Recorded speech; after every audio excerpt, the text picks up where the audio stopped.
A black ghost shark is attracted to the light of the baited remote video system deployed by Te Papa scientists.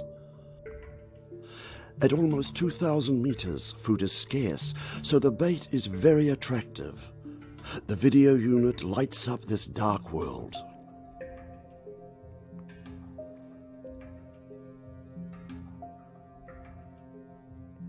The rat tail swims slowly to conserve energy.